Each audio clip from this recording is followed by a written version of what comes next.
Distribuição Europa Filmes do Brasil. Versão brasileira Lip Sync, São Paulo. História das religiões. Shintoísmo.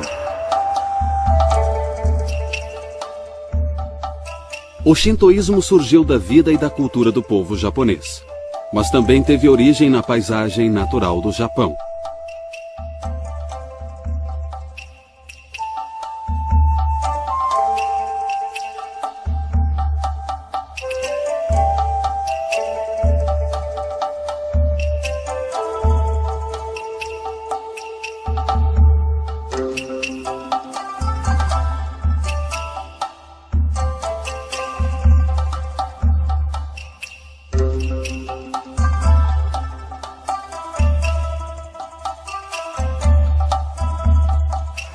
O Japão é um país feito de 4 grandes ilhas e muitas outras menores, todas situadas a leste da China e Coreia no Oceano Pacífico. Tantas tradições religiosas são encontradas que o Japão já foi chamado de Museu Vivo de Religiões. O budismo, que surgiu na Índia por volta de 500 a.C., levou 1000 anos para viajar pela China e Coreia antes de chegar ao Japão, por volta de 500 depois de Cristo. Através dos séculos, as tradições chinesas do confucionismo e do taoísmo também foram transmitidas ao Japão, embora tenham sido aceitas mais como ideias filosóficas e éticas. Muitos aspectos da cultura chinesa também chegaram ao Japão junto a essas influências religiosas e filosóficas. Além dessas tradições importadas, no entanto, uma tradição religiosa emergiu da cultura e da experiência do povo japonês. Essa tradição distintamente japonesa é o shintoísmo, que teve início em épocas pré-históricas. Na verdade, foi a importação do budismo, do confucionismo e do taoísmo que levou os japoneses a darem um nome à sua própria tradição. O budismo era conhecido como o caminho do Buda. Então, a tradição japonesa de cultuar as divindades chamadas kami ficou conhecida como o caminho dos kami. Na língua japonesa, outra forma de pronunciar caminhos dos kami é Shinto. Em vários pontos essenciais, o shintoísmo difere das outras tradições religiosas japonesas. Budismo, confucionismo e taoísmo são tradições fundadas, cada qual criada por uma figura histórica ou lendária que trouxe à luz ensinamentos básicos ou mensagens religiosas. Por sua vez, o shintoísmo não tem fundador, nem prega doutrinas ou ensinamentos específicos. O budismo, o confucionismo e o taoísmo têm afirmações cósmicas ou universais em sua mensagem, ou seja, pretendem falar a todos os povos. O shintoísmo, por outro lado, é definido como uma extensão da cultura e nação japonesas. Desde os primórdios, passando pela Idade Média, essas 4 tradições filosóficas e religiosas constituíram a herança espiritual do Japão. Algumas pessoas, em particular sacerdotes e estudiosos, enfatizaram uma tradição e excluíram as demais. Mas a maioria das pessoas, na maior parte do tempo, participava de várias ou de todas elas. O cristianismo chegou ao Japão quando o padre jesuíta São Francisco Xavier levou o catolicismo romano ao Japão em 1549. Como as outras tradições importadas pelo Japão, o cristianismo havia sido criado por um líder espiritual e pregava verdades universais em suas mensagens. Porém, em um aspecto importante, o cristianismo apresentou uma alternativa totalmente diferente ao padrão histórico da religiosidade no Japão. Enfatizava a fé em um Deus único e verdadeiro, e exigia a filiação exclusiva ao cristianismo. Apesar das grandes dificuldades, incluindo a barreira linguística, a Igreja Católica conseguiu converter um grande número de japoneses antes que o governo banisse o cristianismo em meados do século XVII. Alguns dos chamados cristãos ocultos do Japão preservaram secretamente um cristianismo clandestino, transmitido dentro das famílias. Mas mesmo esse cristianismo clandestino foi reinterpretado em termos japoneses. O cristianismo só voltou formalmente ao Japão no final do século XIX, quando o governo japonês anulou a proibição ao cristianismo. Missionários, tanto católicos quanto protestantes, iniciaram obras missionárias e instituíram igrejas. No entanto, desde a época em que o cristianismo voltou ao Japão, menos de 1% da população japonesa aderiu às igrejas cristãs. O cristianismo também não interagiu livremente com a cultura e a religião japonesas, como outras tradições importadas fizeram. Por exemplo, o ideal confucionista de lealdade e obediência aos pais integrou-se de tal forma à vida do Japão que geralmente é visto como genuinamente japonês e não como algo estrangeiro. O mesmo vale para as práticas budistas de culto aos ancestrais. Embora tenha influenciado as ideias éticas e sociais do Japão, o cristianismo ainda é visto como uma religião estrangeira. Há certa tendência no Ocidente de julgar outras tradições religiosas pelo que as pessoas acreditam ou não acreditam. Nós perguntamos, você é isso ou aquilo? Você é cristão ou é budista? E no caso do Japão, as pessoas geralmente dizem, não, eu não sou religioso, não creio nessa divindade em especial, não vou a esse santuário em particular. A verdade é que fazemos a pergunta errada. É mais uma questão de protocolo, de etiqueta social, de fazer a coisa certa na hora certa. O povo japonês também participa de práticas religiosas e costumes populares que são transmitidos fora do âmbito religioso tradicional. Esses costumes são parte de sua vida doméstica, de seu trabalho e de suas tradições locais. Há cerca de meia dúzia de tradições populares no Japão, e elas aumentam a complexidade da religiosidade japonesa. Mas, na verdade, a situação é ainda mais complexa. A religião no Japão é diversificada.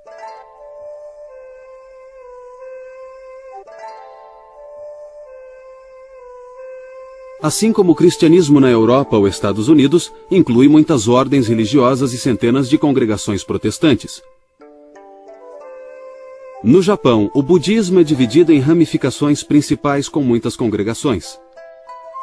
O shintoísmo também não é uma religião muito unificada, com sua diversidade de festivais, práticas e santuários shintoístas. O budismo expressa o caminho do Buda e seu iluminismo. O confucionismo exprime o caminho de Confúcio e seu ideal de harmonia social. O taoísmo pode ser visto como o caminho do lendário Lao Tzu e seu ideal de harmonia com a natureza. E o cristianismo é o caminho de Jesus Cristo com seu plano de salvação. O melhor indício para o caminho shintoísta é a própria palavra. Kami é uma concepção antiga no Japão para o que é venerado e pode se referir a um ou vários objetos de adoração. O termo kami, mais ou menos como a palavra lápis, pode ser singular ou plural. E é mais amplo e mais flexível do que o termo Deus.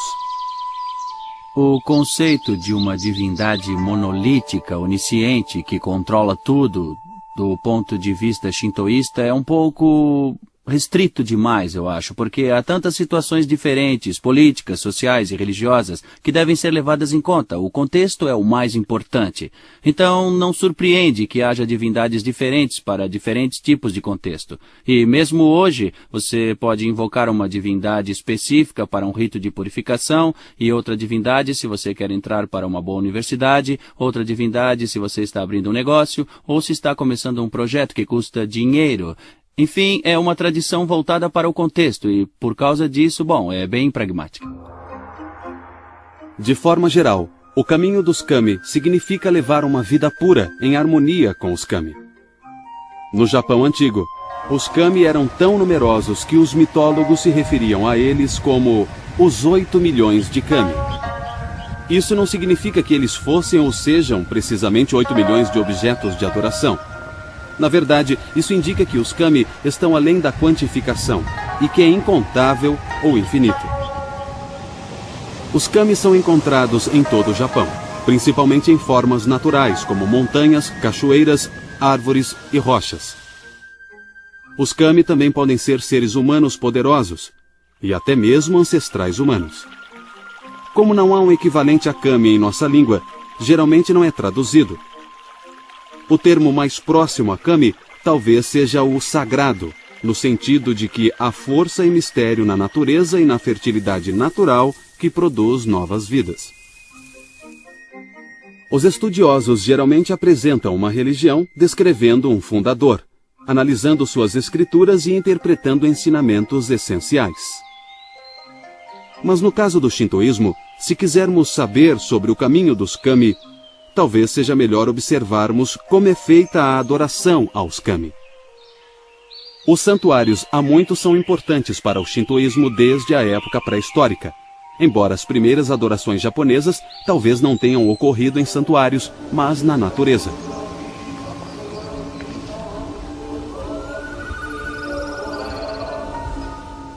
Atualmente, os santuários são encontrados em todo o Japão, tanto nas cidades quanto no campo. Os santuários são bem diferentes entre si. Eles podem ser enormes e imponentes ou podem ser minúsculas casinhas. Alguns são antigos, outros são construções recentes. Todo japonês mora perto de um santuário shintoísta. Tradicionalmente, o santuário mais perto de casa é considerado o santuário protetor da família. Os japoneses não fazem cultos ou santuários shintoístas como cristãos ou judeus fazem em suas congregações num dia específico da semana. Os japoneses, ao invés disso, visitam os santuários shintoístas em ocasiões específicas para orar ou pedir ajuda ou talvez participar de um festival anual. Várias características distinguem e preservam o caráter sagrado do santuário shintoísta e seu solo. Na entrada do santuário fica a arcada, ou portão sagrado, chamado de tori. O tori marca a passagem do mundo cotidiano para o solo sagrado e protege simbolicamente o solo das influências maléficas e faz com que aqueles que entrem percebam que ali é adequado adotar um comportamento religioso. Em outras ocasiões familiares especiais, como nascimento e casamento, muitos japoneses oram em santuários pedindo ajuda, bênção ou agradecendo as graças recebidas. Mas é mais comum que os japoneses visitem santuários durante as festividades. E a mais importante das festividades no Japão é a celebração do Ano Novo. –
86% da população japonesa compareceu no Ano Novo de 1998 para fazer uma visita aos santuários shintoístas, provavelmente para comprar algo daquele santuário, como um amuleto ou algum tipo de talismã. Eles o penduram em casa para proteger a casa e as pessoas que moram lá. Eles podem também pendurar nos seus carros para ter segurança no transporte ou amarrar numa bolsa que carregam todos os dias para o trabalho ou a escola. Então, é uma questão de hábito, e com o tempo, esses hábitos trazem um sentimento para eles que induz ou encoraja a crença. Então, primeiro é um hábito, uma etiqueta social, fazer a coisa certa na hora certa para poder se livrar da ansiedade, para poder se fortalecer e talvez mais tarde a fé surgirá. Na entrada do santuário e nas calçadas ao lado do santuário principal, há muitos ambulantes vendendo comida, quinquilharias e souvenirs. Muitas luzes são penduradas e acesas à noite e pode haver música ao vivo ou gravada. Multidões se aglomeram nesses santuários. Geralmente há tanta gente que é preciso que a polícia os controle. Os primeiros registros escritos dos kami são as obras intituladas Kojiki, escrita em 712, e Nihon Shoki, escrita em 720. Essas duas obras são semelhantes a muitas outras obras mitológicas e escrituras, no sentido em que começam narrando a criação. As obras japonesas começam com as atividades de vários kami e depois narram a história de imperadores e suas dinastias. O Kojiki nos dá a versão mais puramente japonesa da mitologia antiga, com suas imagens do céu e da terra surgindo de uma substância aquosa e amorfa.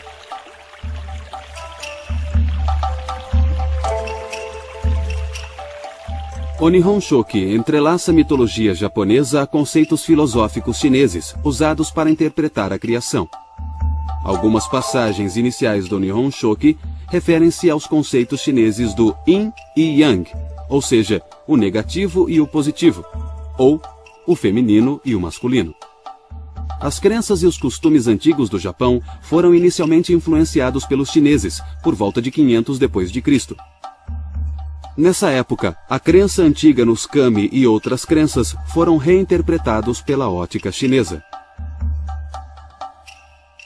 Os principais desses kami são o casal divino Izanami e Izanagi, que são responsáveis por boa parte da criação, além da deusa do sol, Amaterasu, de quem toda a linhagem imperial descende. O Kojiki e o Nihon Shoki são os textos mais antigos de que se tem notícia da mitologia japonesa antiga, e são um registro importante das antigas crenças do Japão. Mas eles não são considerados escrituras sagradas como a Bíblia do cristianismo ou os Vedas do hinduísmo. Os sacerdotes e pensadores shintoístas dão a eles um status de sagrado, mas o povo japonês os vê como escritos imaginários e fantasiosos. Em outras palavras, lendas, e não escrituras sagradas. O shintoísmo tem um lado bastante pragmático, principalmente no contexto dos rituais, onde a divindade pode ser invocada para se fazer presente. Mas, claro, a divindade pode se manifestar em qualquer momento e em qualquer lugar. Então, há sempre um aspecto de imprevisibilidade e espontaneidade na divindade shintoísta que pode se manifestar como um tufão, ou como um raio, ou como um trovão, ou como um rio que acaba transbordando. Da mesma forma, pode se manifestar como sol ou chuva quando são mais necessários e quando são mais benéficos para as pessoas, para que a plantação cresça ou para os animais também. As crenças e os hábitos japoneses já existiam há muitos séculos antes de terem sido registradas no Kojiki e no Nihon Shoki. E o que vemos no shintoísmo hoje não é necessariamente o mesmo que existia em épocas pré-históricas. Os santuários e mesmo a própria palavra Shinto não foram encontrados no período pré-histórico. Somente quando as novas religiões entraram no Japão, houve uma necessidade de distinguir a herança religiosa nativa do país das tradições de fora. Nós vimos no Nihon Shoki como os antigos conceitos japoneses da criação e do nascimento de muitos kami se fundiram ao conceito chinês do Yin e Yang. Não houve tentativa de escolher entre a versão nativa japonesa e a interpretação chinesa. Os japoneses simplesmente uniram as tradições japonesas e chinesas. A mesma interação ocorreu entre o shintoísmo e o budismo. Inicialmente, houve algum atrito entre o caminho do Buda e o caminho dos kami. Mas, com o tempo, eles se misturaram de muitas formas. De fato, o budismo se mesclara a crenças e costumes nativos em toda a Ásia, e esse padrão continuou no Japão. No Japão, a divindade budista acabou por ser considerada a divina essência original. E os kami correspondentes foram vistos como uma manifestação dessa essência original. Era como se a divindade budista estivesse de um lado da moeda e os kami do outro lado da mesma moeda. Esse raciocínio os levou a adorar o Buda e os kami no mesmo ambiente ritualístico. Para as pessoas com tradição monoteísta, como judaísmo, cristianismo e islamismo, a mistura de divindades pode ser estranha. O ideal monoteísta é adorar e conservar a fé num único e verdadeiro Deus. e a pessoa pertence ou participa de uma única religião.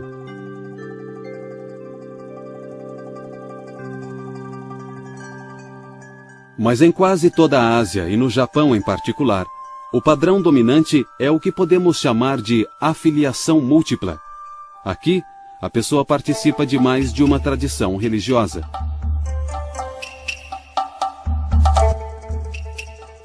As pessoas e até mesmo os sacerdotes celebram duas ou mais tradições durante o mesmo ritual, ou podem alternar entre duas ou mais religiões. No Japão, a maioria das pessoas participa do shintoísmo e do budismo. Foi uma exceção quando algumas pessoas, principalmente sacerdotes shintoístas, limitaram sua participação religiosa apenas ao shintoísmo. Em geral, o shintoísmo foi ofuscado pelo budismo por mais de 1000 anos. Mas durante esse tempo, alguns eruditos japoneses insistiram em que o shintoísmo era a religião original do povo japonês. Muitos desses argumentos de que o shintoísmo é a religião original e a herança do Japão frutificaram no século XVIII nos escritos do erudito Motoori. Motoori diz que o Japão, os kami, o imperador e o shintoísmo foram criados como uma unidade indivisível. Os kami não ficam fora do mundo e o criam, mas são parte do processo através do qual o mundo gradualmente emerge. Os kami também não são exclusivamente uma força do bem. No cristianismo, Deus é considerado bondoso e o mal entra no mundo através do pecado humano. Mas no shintoísmo, tanto os humanos quanto os kami podem ser maus. Esse aspecto da benevolência que os kami podem ter e também o da destrutividade na forma como os kami podem usar seus poderes sobre o mundo natural e sobre as sociedades humanas não devem ser considerados como contraditórios, e sim como um tipo de complementaridade entre forças benevolentes e forças destrutivas, porque, como as religiões reconheceram logo no início, é essa complementaridade que permite o progresso, que permite a mudança. A importância do nascimento e do crescimento também é refletida nas crenças japonesas sobre o mundo e seu lugar entre os céus e o submundo. Os japoneses antigos acreditavam que o Japão pertencia aos céus. Era um bom país, governado pelos descendentes da deusa do Sol, numa linhagem ininterrupta através dos tempos. Muraoka escreve que os céus, que são chamados de reino transcendental do plano do paraíso, têm características do mundo real. O submundo, chamado de Yomi, também é considerado real.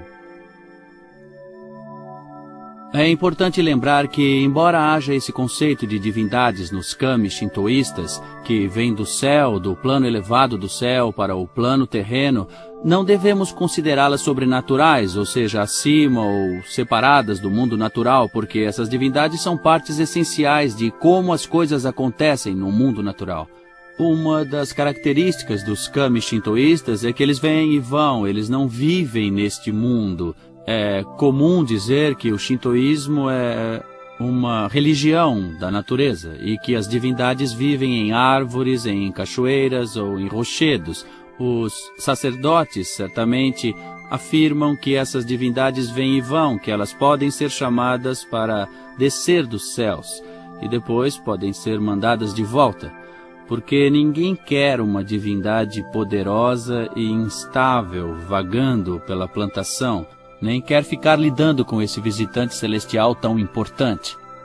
Um princípio básico do shintoísmo é que a vida envolve inevitavelmente uma tensão entre a pureza e a impureza. O objetivo da vida deve ser maximizar a pureza. Assim, o fiel se aproxima dos bem-aventurados kami e recebe sua bênção.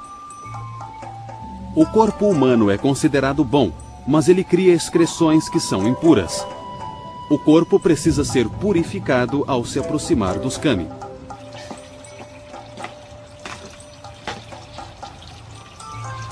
Os japoneses veem a purificação de uma forma que lembra os antigos rituais israelitas.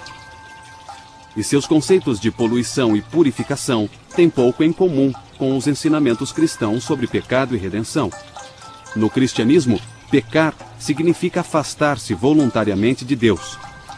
Quando um pecador cristão pede perdão, ele procura se redimir por meio da misericórdia de Deus, e assim retorna a uma relação de amor com Deus.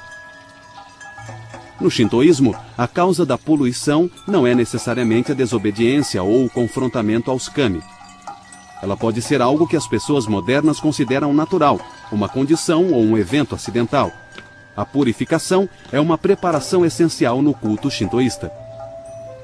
O sacerdote primeiro recita orações de purificação que incorporam os temas do mito de Izanagi. Acredita-se que a poluição seja resolvida pelo exorcismo, que retira as impurezas através da limpeza física e através dos poderes dos kami. Assim como o corpo deve estar puro para a adoração, também deve haver serenidade e sinceridade no coração. A poluição física é o tipo de impureza mais óbvio. Mas os teóricos shintoístas também enfatizam as dimensões éticas e espirituais da pureza. Os kami e a purificação são essenciais no shintoísmo. Os locais onde os kami são adorados são santuários, e as pessoas que guiam os cultos são sacerdotes.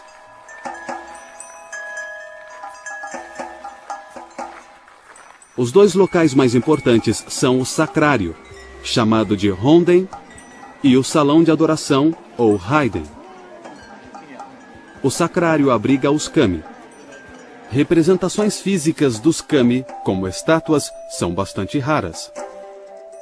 Geralmente, a presença dos kami é simbolizada por um objeto, como um espelho. Por vezes, acredita-se que um kami viva num tesouro antigo que não é mostrado ao público.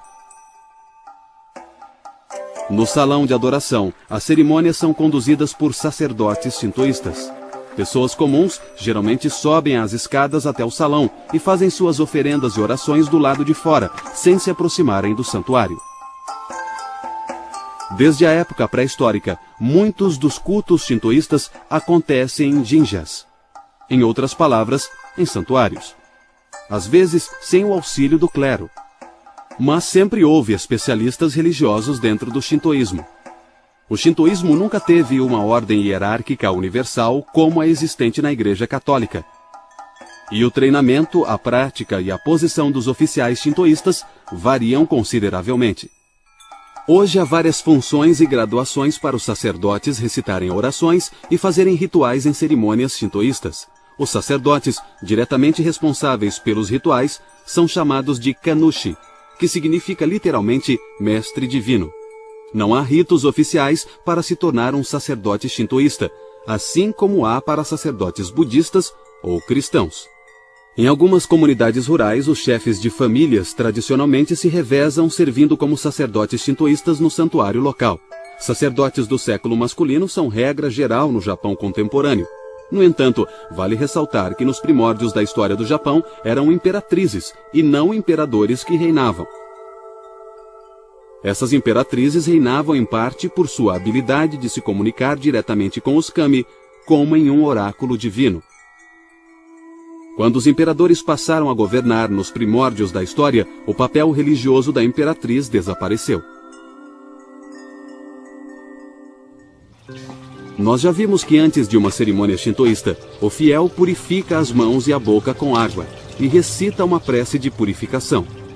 Tudo isso vem da mitologia do banho de Izanagi. Depois, um alto sacerdote recita o norito, ou oração sagrada.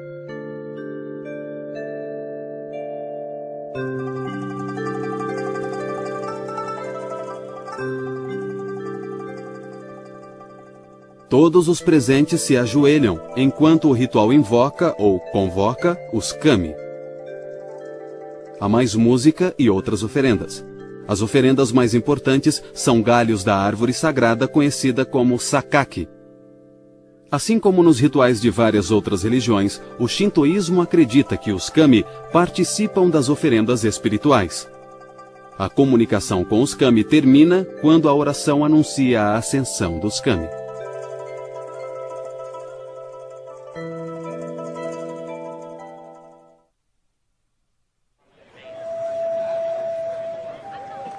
Muitas pessoas viajam de longe para visitar um santuário famoso num festival ou para uma bênção especial, ou apenas para comprar um amuleto.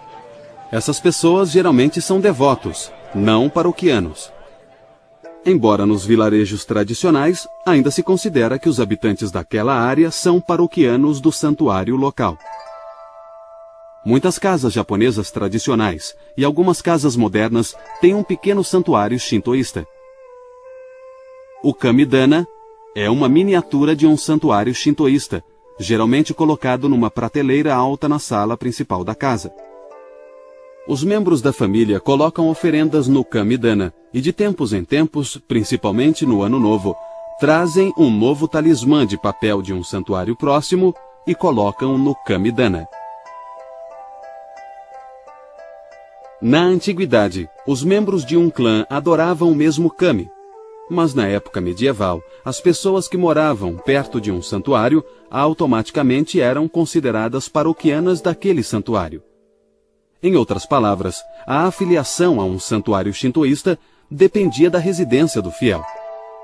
Todos dentro daquela área eram considerados abençoados ou protegidos pelo mesmo kami.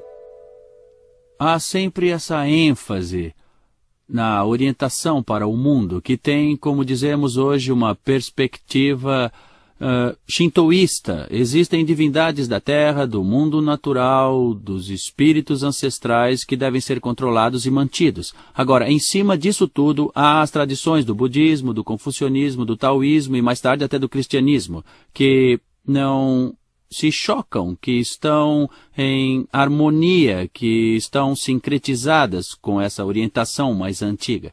No entanto, ao final do período feudal, quando o Estado japonês se modernizou, houve uma cisão entre o velho regime e os reformadores que queriam revitalizar o Estado japonês, queriam trazer o imperador de volta e, basicamente, tentar defender a nação do Japão de potências imperiais como Inglaterra, Espanha, Portugal, França, que estavam na área. Eles sentiram que precisavam fazer o que essas potências fizeram. Tinham que encontrar um motor espiritual para impulsionar o veículo da modernização, e o shintoísmo foi considerado o candidato mais viável para isso. Mas nos tempos modernos, sobretudo com a maior liberdade religiosa no Japão após a Segunda Guerra, a situação dentro do shintoísmo mudou consideravelmente. Com mais mobilidade social e com o relativo anonimato das grandes cidades, muitos japoneses não veem sentido em serem devotos de um determinado santuário. Na verdade, muitos japoneses sequer sabem qual santuário abriga o kami protetor da área.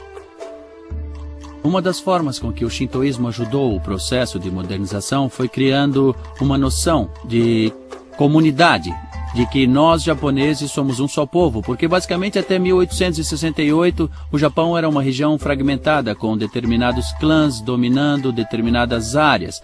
Mas de 1860 em diante surgiu essa noção de entidade legal da nação japonesa, do Estado japonês. Então o Japão teve que ser criado. O imperador foi um agente disso. Os kami e o alinhamento dos kami, o envolvimento dos kami com cada comunidade, com a vida das pessoas comuns, também foi muito importante em todo esse processo de criação do Estado japonês moderno. Parte disso ainda está conosco hoje no Japão, porque ainda fornece uma explicação para o universo, para as relações sociais, para a relação que as pessoas têm com o mundo natural. O Estado feudal do Japão tornou-se um moderno Estado-nação em 1868. Para entendermos a importância de 1868, precisamos voltar à época anterior, quando o Japão era uma coleção de territórios feudais, cada qual dominado por um senhor feudal. A soma desses territórios era controlada por um ditador militar chamado Shogun. A época dos shoguns de Tokugawa durou de 1600 a 1867. Durante a maior parte desse tempo, o Japão se isolou do resto do mundo, e muito do pensamento intelectual, ético e político do país foi dominado pelo confucionismo. No entanto, sua vida religiosa era budista, por causa dos eventos acontecidos no século XVI. O cristianismo havia entrado no Japão em 1549 pelas mãos de São Francisco Xavier. Lá, floresceu por um século antes da perseguição aos missionários e da proibição ao cristianismo. Para manter a proibição ao cristianismo e controlar o povo, o governo japonês apoiou oficialmente o budismo, que em meados do século XVII tornou-se praticamente a religião oficial do país. Toda família devia pertencer a um templo budista local, e todos os nascimentos, casamentos, mortes e mudanças de endereço eram registrados lá. No fim do século XVIII e no começo do século XIX, vários problemas começaram a surgir no governo feudal do Japão. As desigualdades econômicas entre ricos e pobres levaram à revolta de camponeses e rebeliões urbanas. Países europeus e os Estados Unidos pressionavam cada vez mais o Japão para que abrisse seu comércio. Essas e outras pressões internas e externas despertaram um desejo crescente pela queda do shogun e pela volta do imperador ao governo. O final do século XIX no Japão viu várias tentativas de implementar um governo parlamentar liderado pela figura religiosa simbólica do imperador, legitimada pela religião shintoísta. Os países ocidentais criticavam a proibição ao cristianismo e exigiam que ela fosse anulada. Em 1873, o governo japonês cedeu, permitindo que o cristianismo fosse praticado e que missionários cristãos trabalhassem no Japão. Em suma, o modo de vida shintoísta tornou-se um dever cívico e natural do cidadão japonês. Os livros escolares ensinavam que o Japão fora criado pelos kami e que o imperador era descendente da deusa do sol. Tais crenças passaram a ser vistas como história e cultura nacionais, e não como religião. Os estudantes tinham que venerar e fazer reverência à foto do imperador. Ao mesmo tempo, a religião formal foi banida das escolas, e o budismo e o cristianismo não podiam ser ensinados. Com o objetivo de unir o povo e fortalecer a nação, o governo japonês ligou a mitologia antiga e o shintoísmo oficial à lealdade absoluta ao imperador, e também ao apoio incondicional ao colonialismo e ao militarismo. Pela primeira e única vez, inúmeros santuários shintoístas foram construídos fora do Japão. Então era do interesse dos líderes políticos ter rituais que fossem receptivos ao controle não só do mundo natural, mas também dos espíritos ancestrais da família, dos outros clãs, do povo em geral e das pessoas das classes mais baixas, situadas fora das elites. No século XX, principalmente durante e depois da década de 30, as escolas japonesas tornaram-se muito mais rígidas. O currículo ensinava lealdade absoluta ao imperador e a quaisquer políticas adotadas em seu nome. Em suma, o shintoísmo foi levado para a campanha da Segunda Guerra. Mas os budistas e cristãos japoneses também apoiaram a campanha japonesa e seu militarismo.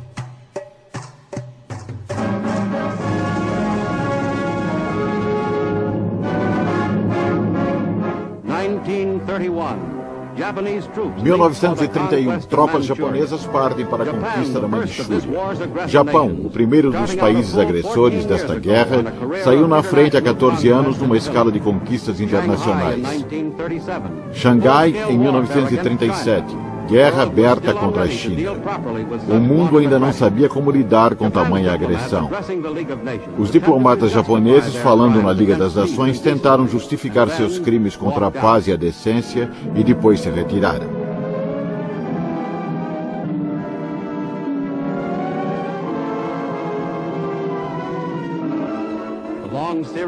Uma longa série de ataques brutais contra o vizinho foi mantida. O Japão deseja um novo império.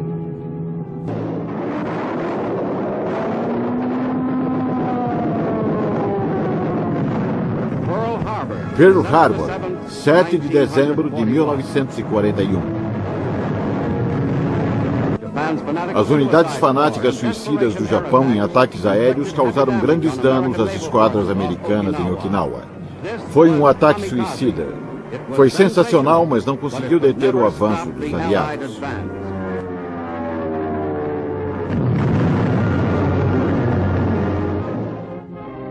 A Segunda Guerra terminou em 1945 com uma grande derrota para o Japão. O pensamento colonial japonês desmoronou. Todas as religiões japonesas a haviam apoiado, mas o shintoísmo fora a mais identificada com a guerra. Quando o Japão se rendeu incondicionalmente em 1945, os aliados impuseram várias condições para a religião. Pela primeira vez na história do Japão, haveria completa liberdade religiosa. Não só como ideal, mas também como prática de fato. A Segunda Guerra foi decidida em 1945, em termos que trouxeram um novo modo de vida democrático para os japoneses. O erudito japonês Shigeyoshi Murakami nota que o Estado-nação do Japão produziu o shintoísmo estatal, e o Japão democratizado produziu a liberdade de crença. Em suma, o Estado japonês tornara-se oficialmente separado da religião. O imperador teve que declarar que ele não era um kami. Mas a forma com que fez essa declaração mais tarde foi considerada altamente ambígua. O shintoísmo perdeu a condição de protegido como sistema de compromissos não religiosos. Também perdeu os subsídios do Estado e seus muitos sacerdotes não eram mais funcionários do governo. O Japão tem uma rica variedade de religiões muito antigas. O shintoísmo nativo, o budismo indiano, o taoísmo e o confucionismo chineses e um retardatário europeu, o cristianismo. Mas o Japão testemunhou a criação de centenas de novas religiões nos séculos XIX e XX. Muitos japoneses experimentavam rápidas mudanças sociais e estavam insatisfeitos com as soluções oferecidas pelas instituições religiosas existentes. Mas eles ainda estavam fortemente atraídos tanto para temas tradicionais, como para o cultivo da virtude, quanto para os costumes antigos, como ritos ancestrais. Muitos japoneses foram atraídos por líderes religiosos que desenvolveram seus próprios ensinamentos e práticas, que ajudavam a resolver questões de destino pessoal e ordem social. O povo japonês ainda acreditava, em parte, nas divindades budistas e nos kami shintoístas. Mas muito da vitalidade dessas tradições era encontrado não nos aspectos organizados do shintoísmo e budismo, mas em suas práticas religiosas populares. Isso abriu caminho para as novas religiões que logo surgiriam.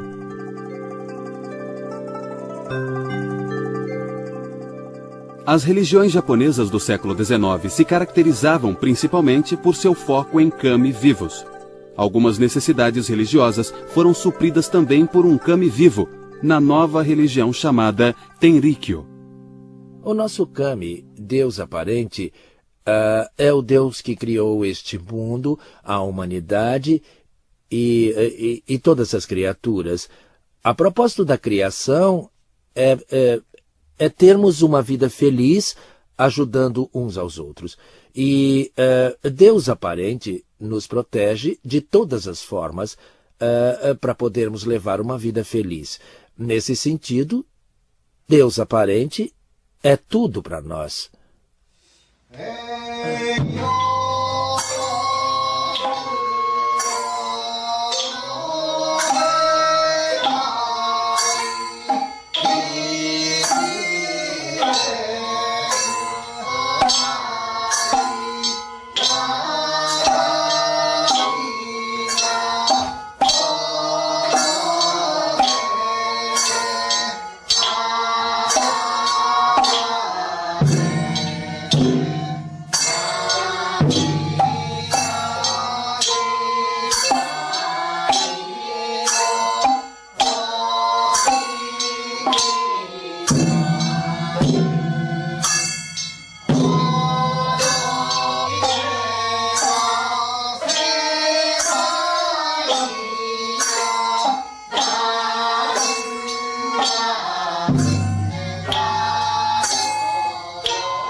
Assim, o shintoísmo resiste de formas estranhas, muitas delas sob a superfície de rotinas e compromissos diários.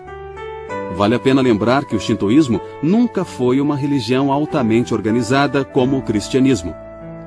A religiosidade no Japão não é definida pela afiliação exclusiva a uma instituição religiosa, e não há cultos congregacionais semanais.